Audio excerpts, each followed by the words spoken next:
नमस्कार प्रिय दर्शकों, मैं भाई रॉबिन्सन कुजूर परमेश्वर का सेवक परमेश्वर का वचन लेकर आपके पास आता हूँ। परमेश्वर आपको बहुतायत से आशीष देवे जब हम उसके वचनों को सुनते हैं। आइए हम उसका वचन सुनने से पहले परमेश्वर पिता से प्रार्थना करें। हे हमारे महान दयालु सर्वशक्तिमान परमेश्वर पिता, हम तेरे पास आते हैं। हमारे मनों को खोल दे, हमारे हृदयों को खोल दे पिता, ताकि हम तेरे वचनों को सुनकर उसे समझने सके। तेरा पवित्र आत्मा का वरदान दे ताकि हम तेरे राह में चलने सके।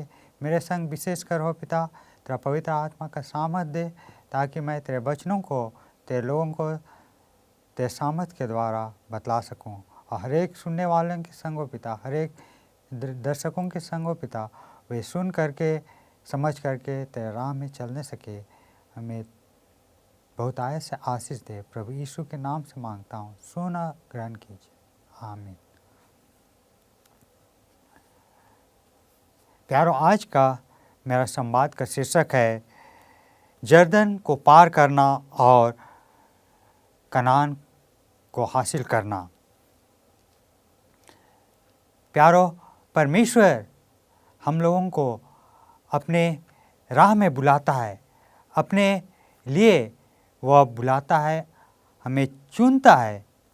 जिस तरह वह इज़राइली लोगों को चुना था, वह चाहता है कि हम भी उसके खास लोग हों और उसके संगति में रहे तथा उसके ज्योति को दूसरों को प्रकाश करे, उसके प्रेम को दूसरों को बांटे। हम अभी उस पीढ़ी की ओर सोचते हैं जब इज़राइली लोग 40 वर्ष बिता करके कनान देश को पाने ही वाले थे, उस पर अपना कब्जा करने वाले थे। एक नई पीढ़ी आ गई थी, 40 वर्ष बीत चुके थे। मैं सोचता हूँ, मैं कल्पना करता हूँ, एक दिन, एक जगह, एक समय यहोशू खड़ा है और वह सोच रहा है कि मैं कैसे आगे जाऊं और इन लोगों को उस देश को दिलाऊं। परमेश्वर इस इज़राइली लोगों को तो चुना है और उस देश को देने का प्रतिज्ञा किया है, पर मैं यहाँ पर अभी खड़ा हूँ और यह काम कैसे करूँ, कैसे संभव है, इस तरह का वह सोच रहा था होगा यहोशू, जो नया अगुआ था, नया नेता था। मूसा गुजर चुका था। परमेश्वर ने मूसा के द्वारा बड़े बड़े अपने चमत्कार दिखलाए।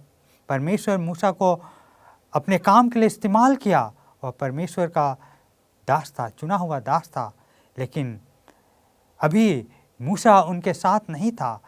40 वर्ष बीत चुके थे जब वे मिस्र से निकले थे और अब वे कनान के समीप पहुंच गए हैं, उसके नज़दीकी वे लोग आ गए हैं, बहुत नज़दीक हैं, किंतु उसे वह पाए नहीं हैं।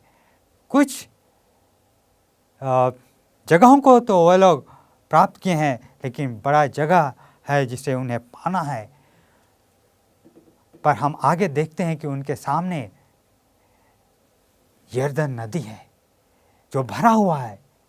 इस समय कटनी का समय था और उस समय पानी बहुत अधिक भरा हुआ रहता है, अपना सीमा से ऊपर बहने लगता है और बाढ़ जैसा उसका स्थिति होता है। और इस समय यहोशू, जो उनका नया अगुआ था, उसको इज़राइली लोगों को उस यरदन को पार करा के उन्हें कनान देश दिलाना था। परमेश्वर का यह खास काम उसके हाथों में था, उसके जिम्मेवार में था, उसके कंधों पर परमेश्वर यह काम दिया था। एक नई पीढ़ी थी, एक नई युग था और अगुआ भी नया था, लोग भी नए थे, क्योंकि जो लोग मिस्र से निकले थे वे लोग सब मरुभूमि में ही मर चुके थे। सिर्फ यहोशू बचा था और दूसरा व्यक्ति जो बचा था वह कालेब था। परमेश्वर इन दोनों को जिंदा रखा था क्योंकि वे लोग विश्वस्त थे। जब वे लोग कनान देश का भेद लेने के लिए गए थे और 10 लोगों के संग वे लोग 12 लोग थे, पर मूसा 12 लोगों को भेदिए के रूप में कनान देश का भेद लेने के लिए भेजा था। उसमें ये 2 विश्वस्त निकले, परमेश्वर पर भरोसा करने वाले निकले और परमेश्वर को मानने वाले, उसके आज्ञा के अनुसार चलने वाले निकले। लेकिन बाकी लोग परमेश्वर पर भरोसा नहीं किए, वे लोगों को भड़का दिए, लोग नाराज़ हो गए और वे लोग आगे बढ़ना ना चाहे, कनान देश की ओर आना ना चाहे, आगे बढ़ना नहीं चाहे, जिसके कारण पुरानी पीढ़ी मर गई, अविश्वास के कारण मरुभूमि में मर गई। किंतु परमेश्वर यहोशू को चुना था कि वह इस्राएली लोगों को उस कनान देश को दिलाए। अब यहोशू के पास यह बहुत बड़ा चुनौती था कि वह उसे कैसे करे, किंतु परमेश्वर का प्रतिज्ञा था कि वह उसका मदद करेगा, वह उसके साथ रहेगा। हम पढ़ते हैं परमेश्वर तब यहोशू के पास आता है और उसे हौसला देता है, उसे ढाढ़स देता है, उसे उत्साहित करता है, उसे कहता है कि तुम हिम्मत बांधो और हौसला रखो। मूसा जो परमेश्वर का दास था, उसकी मृत्यु हो चुकी थी। परमेश्वर यहोशू के पास आता है और कहता है, मेरा दास मूसा मर गया है, इसलिए अब तो उठ, कमर बांध और इस सारी प्रजा समेत यरदन पार होकर उस देश को जा जिसे मैं उनको अर्थात इस्राएलियों को देता हूँ। परमेश्वर आकर तब यहोशू को कहता है, जब वह खड़े होकर सोच रहा था होगा, परमेश्वर का वचन, यह वचन उसके पास पहुँचता है। यहोशू जो नून का पुत्र था, उस वचन के अनुसार परमेश्वर कहता है, जो मैंने मूसा से कहा, अर्थात जिस जिस स्थान पर तुम पांव धरोगे वह सब मैं तुम्हें दे देता हूँ। जंगल और उस लबनोन से लेकर फरात महानद तक और सूर्यास्त की ओर महासमुद्र तक हित्तियों का सारा देश तुम्हारा भाग ठहरेगा। परमेश्वर ये सारा देश उन लोगों को देने वाला था, उन लोगों के लिए नया चीज़ होने वाला था, नया शुरुआत अभी यहोशू के द्वारा वे लोग करने जा रहे थे। परमेश्वर उसे कहता है, तेरे जीवन भर कोई तेरे सामने ठहर ना सकेगा, जैसे मैं मूसा के संग रहा वैसे ही तेरे संग भी रहूँगा, और ना तो मैं तुझे धोखा दूंगा और ना तुझको त्यागूंगा। परमेश्वर का, महान ईश्वर का, यहोवा का यह प्रतिज्ञा यहोशू को मिलता है कि मैं तेरे साथ रहूँगा, मैं तुझे नहीं छोड़ूंगा, तू कमर बांध, याद रख, तुझे बड़ा काम करना है। इस नए शुरुआत में, नए युग में परमेश्वर का वचन उसके पास आता है, परमेश्वर का आश्वासन उसके पास आता है कि तुम कमर बांध और आगे बढ़ो, मैं तेरे संग हूँ। प्यारो, जब परमेश्वर हमें इस तरह का प्रतिज्ञा देता है, हमें भरोसा करना चाहिए। परमेश्वर हम लोगों को इस्तेमाल करना चाहता है और हम लोगों से बड़ा काम कराना चाहता है, यदि हम उसके पीछे चले, उसके बातों को माने। जिस तरह यहोशू भी परमेश्वर का जो दास था, वह उसका बात सुनकर उसके आज्ञाओं को माना। इसलिए हियाव बांधकर दृढ़ हो जा, परमेश्वर से आगे कहता है, क्योंकि जिस देश के देने की शपथ मैंने इन लोगों के पूर्वजों से खाई थी, उसका अधिकारी तू इन्हें कराएगा, तू इन्हें करेगा। इतना हो कि तू हियाव बांधकर और बहुत दृढ़ होकर जो व्यवस्था मेरे दास मूसा ने तुझे दी है, उन सब के अनुसार करने में चौकसी करना, और उससे ना तो दाहिने मुड़ना और ना बाएं। तब जहाँ तू जाएगा वहाँ तेरा काम सफल होगा। व्यवस्था की यह पुस्तक तेरे चित्त से कभी ना उतरने पाए।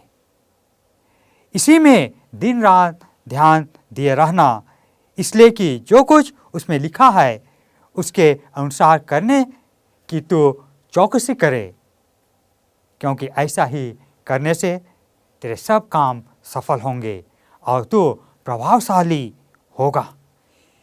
क्या मैंने तुझे आज्ञा नहीं दी? या बांधकर दृढ़ हो जा, भय ना खा और तेरा मन कच्चा ना हो, क्योंकि जहाँ जहाँ तू जाएगा वहाँ वहाँ तेरा परमेश्वर यहोवा तेरे संग रहेगा।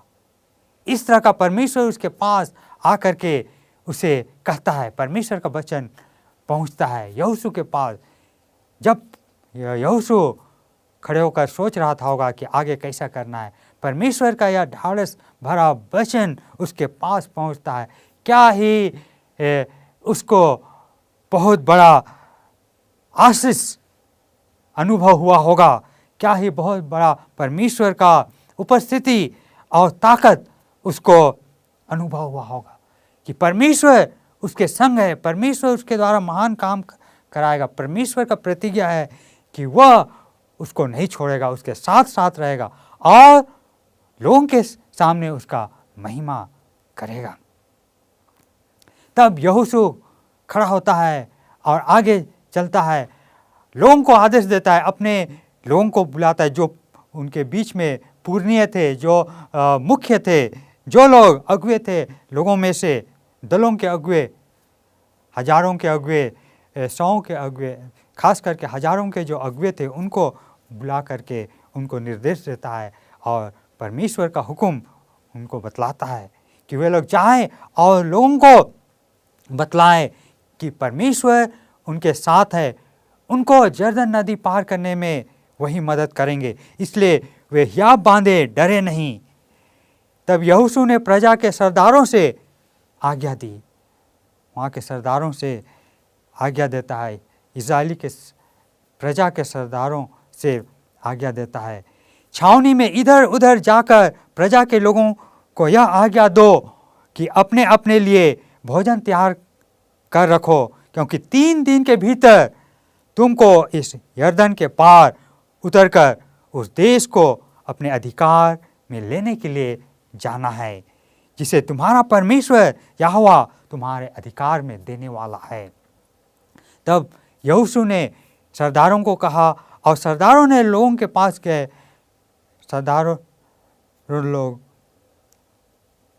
सरदारों ने लोगों को कहा कि तैयार हो जाओ, भोजन तैयार करो, क्योंकि 3 दिन के अंदर परमेश्वर तुम लोगों को यरदन पार कराएगा, यरदन पार करने में मदद करेगा, परमेश्वर उनके साथ है। तब इस तरह का समाचार लोगों तक पहुंचता है, लोग उठते हैं, लोग तैयार होने लगते हैं। फिर भी यहोशू परमेश्वर के साथ और घनिष्ठ समय बिताना चाहता है, घनिष्ठ संबंध बनाना चाहता है, परमेश्वर के निकट होना चाहता है। और यहोशू सवेरे उठा और सब इस्राएलियों को साथ ले शित्तीम से कूच कर यरदन के किनारे आया और वे पार उतरने से पहले वहीं टिक गए। और 3 दिन के बाद सरदारों ने छावनी के बीच जाकर प्रजा के लोगों से यह बातें कही, प्रजा के लोगों को यह आज्ञा दी। उसने कहा, जब तुमको अपने परमेश्वर यहोवा की वाचा का संदूक और उसके उठाए हुए लेवीय याजक भी देख पड़े, तब अपने स्थान से कूच करके उसके पीछे पीछे चलना, परंतु उसके और तुम्हारे बीच में 2000 हाथ के लगभग अंतर रहे। तुम संदूक के निकट ना जाना, ताकि तुम देख सको कि किस मार्ग से तुमको चलना है, क्योंकि अब तक तुम इस मार्ग पर होकर नहीं चले। क्योंकि वे लोग उस देश में नहीं गए थे, उस देश को नहीं देखे थे।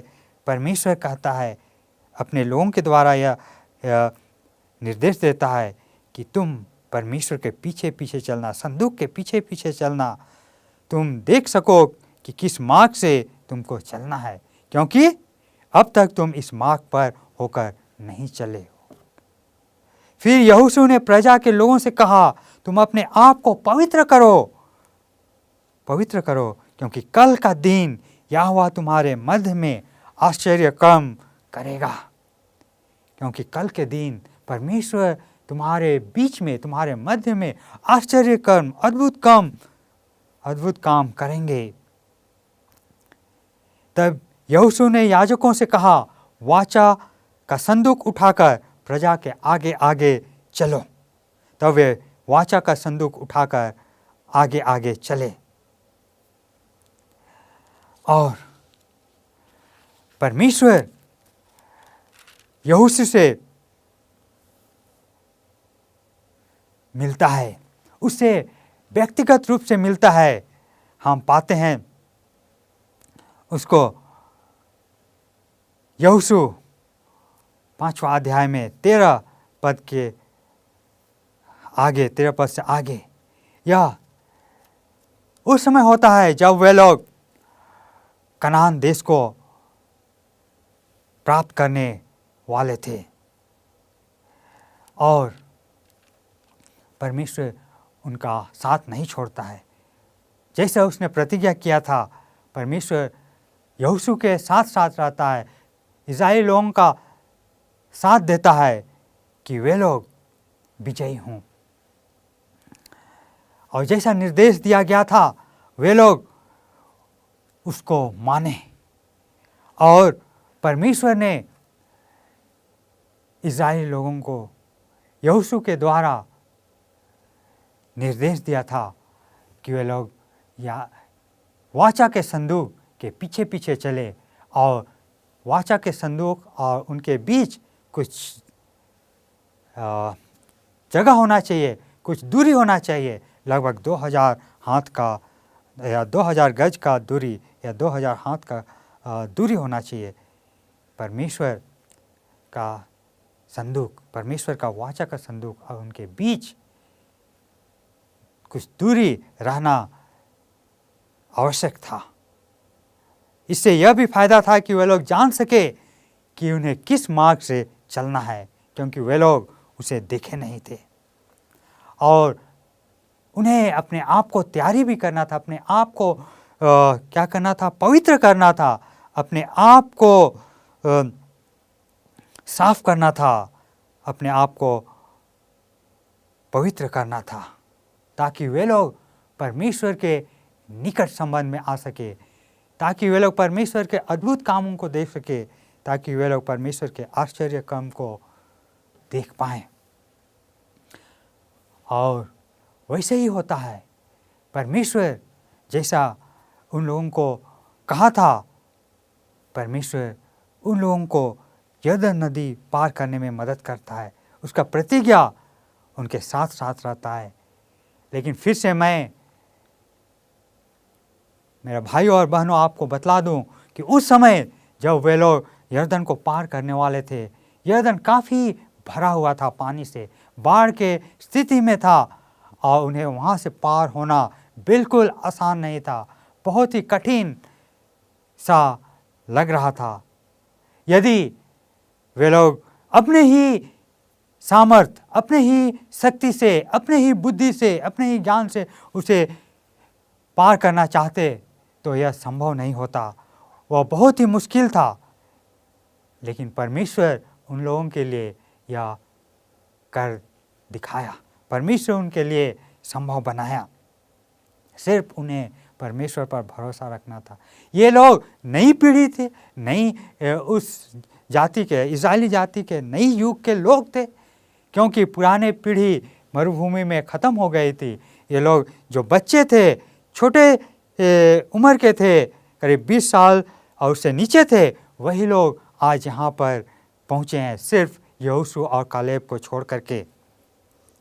और इन लोगों को परमेश्वर के सामर्थ को चखना था, उसको परखना था, उन पर भरोसा करना था। और परमेश्वर उनको यह चमत्कार दिखाने जा रहे थे। वे लोग उस पर भरोसा किए और परमेश्वर उनके लिए काम किया, उनके लिए चमत्कार किया। यह नई युग में परमेश्वर ने नई चमत्कार किया, यरदन नदी को 2 भाग में कर दिया। लेकिन यह कैसे हुआ? जब वे परमेश्वर की आज्ञाओं को माने, उसके निर्देश का पालन किए।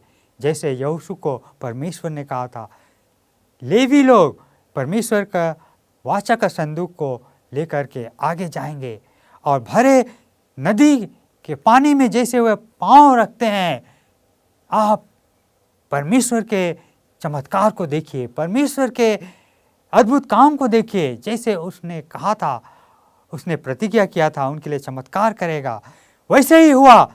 यरदन का पानी, यरदन नदी का भरा पानी जो बाढ़ के समान बह रहा था, वह सूख जाता है।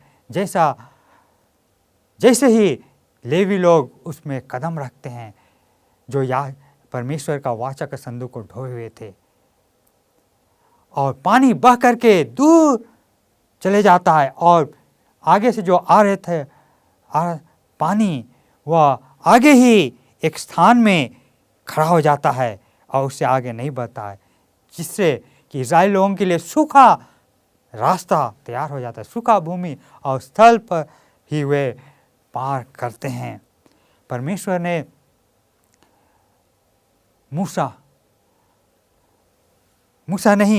परमेश्वर ने यहोशू को जैसे यहाँ आज्ञा दिया था कि वे लोग वहाँ से 12 पत्थर उठाएं और उस पत्थर को उठा करके उस पार ले जाएंगे, जहाँ पर वे लोग उस रात छावनी डालेंगे। वहाँ पर उस पत्थर को रखना है यादगारी के लिए, जहाँ पर याजक लोग वाचा का संदूक ढोए हुए खड़े रहेंगे। वहाँ से उन लोगों को 12 पत्थर उठाना है। 12 गोत्र के प्रतिनिधि 12 पत्थर उठाएंगे और जहाँ पर वे लोग उस रात ठहरेंगे, वहाँ पर उस पत्थर को रखना है। यादगारी के लिए होना था। उसके साथ साथ वे लोग 12 पत्थर वहाँ पर भी रखेंगे, उस नदी के बीच में, उस यरदन नदी के बीच में जहाँ पर याजक लोग खड़े हुए थे, वहाँ पर भी वे 12 पत्थर रखें।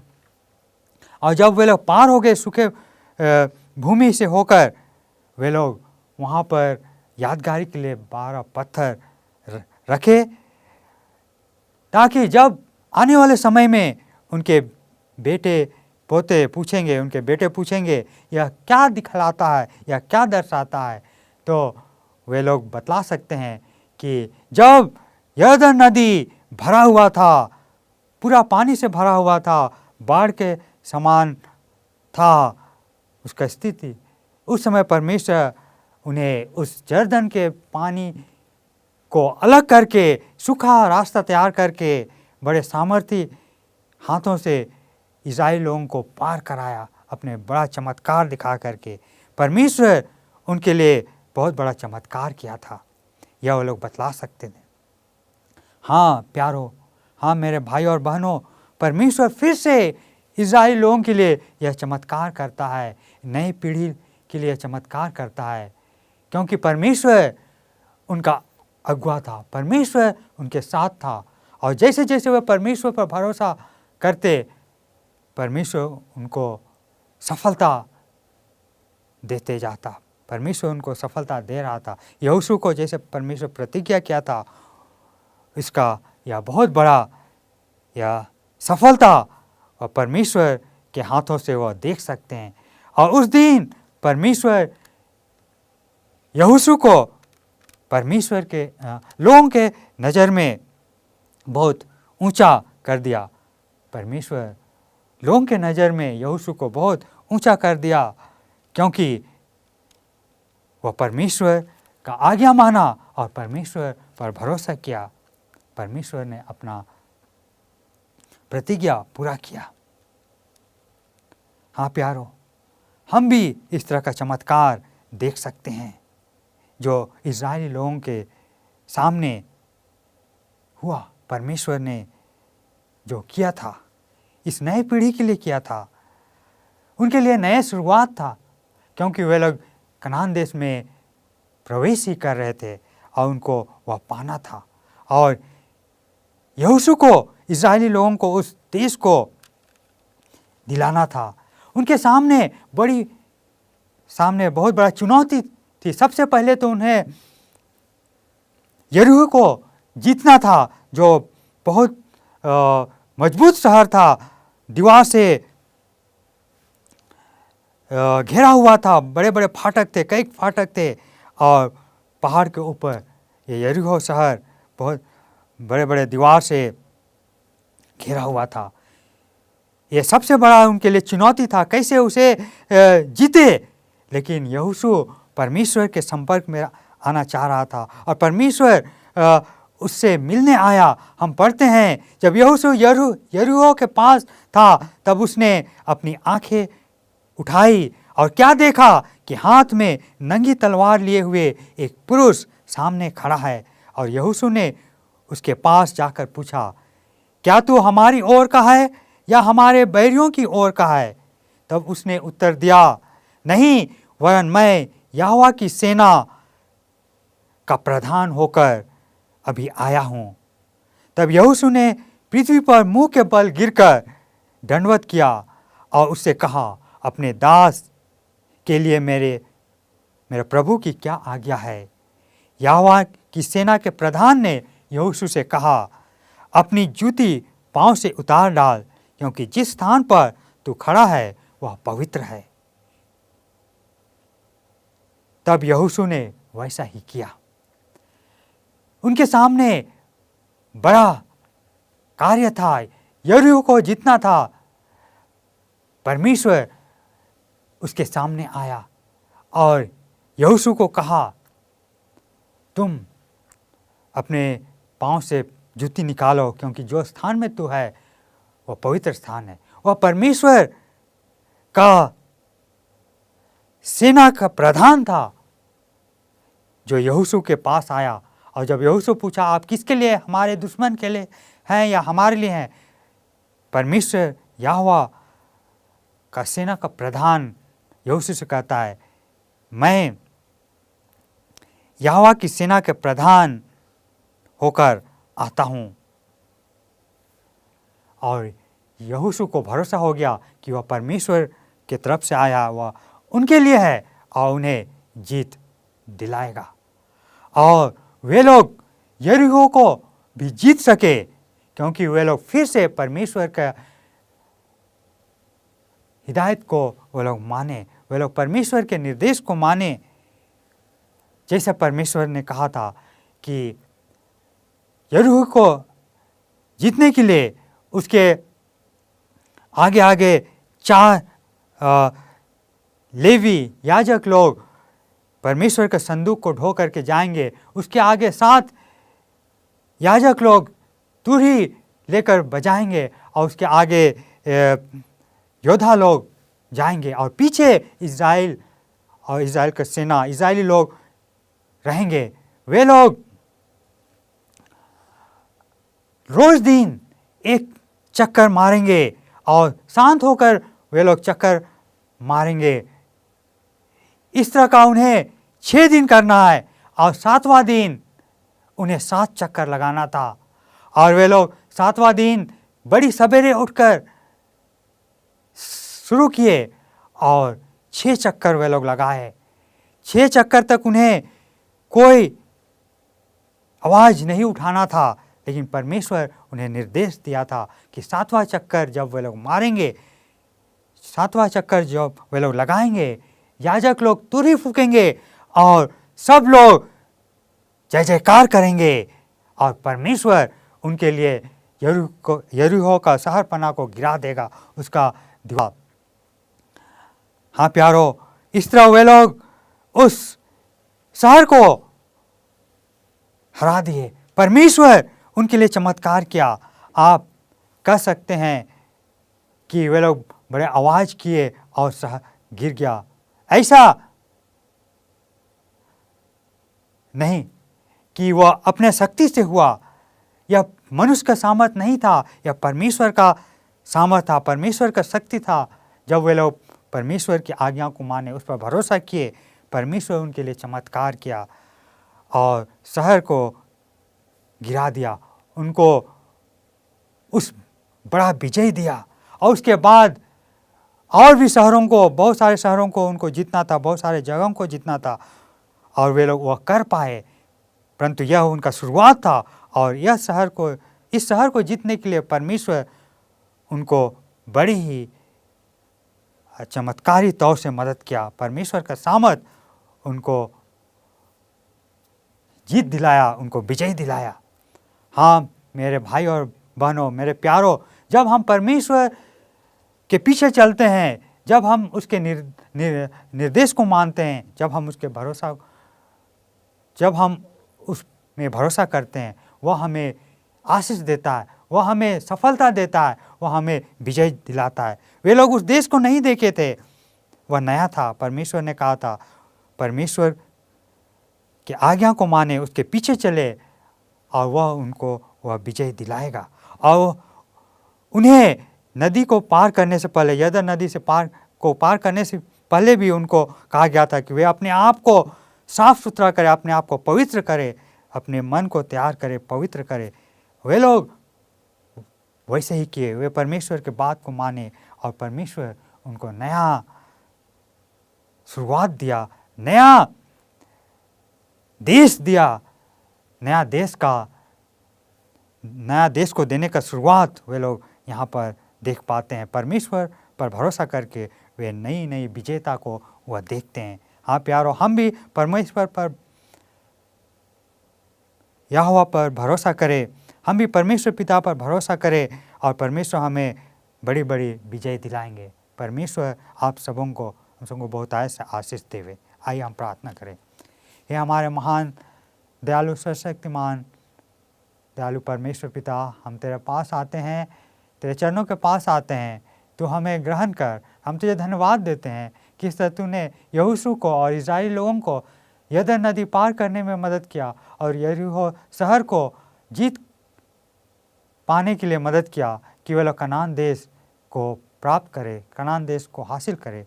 तू उनको मदद किया पिता, तू उनके साथ था जब वे तेरे ऊपर भरोसा किए और तेरी आज्ञाओं को माने। हम भी तुझ में भरोसा करें, तेरी आज्ञाओं को माने, तेरे पीछे चले कि हमें तो आगे के जीवन में अगुवाई करेगा और हमें आशीष देगा, नए नए चीज़ों को हासिल करने में मदद करेगा और नई ऊंचाई को पहुंचने में मदद करेगा और नई विजय देगा पिता।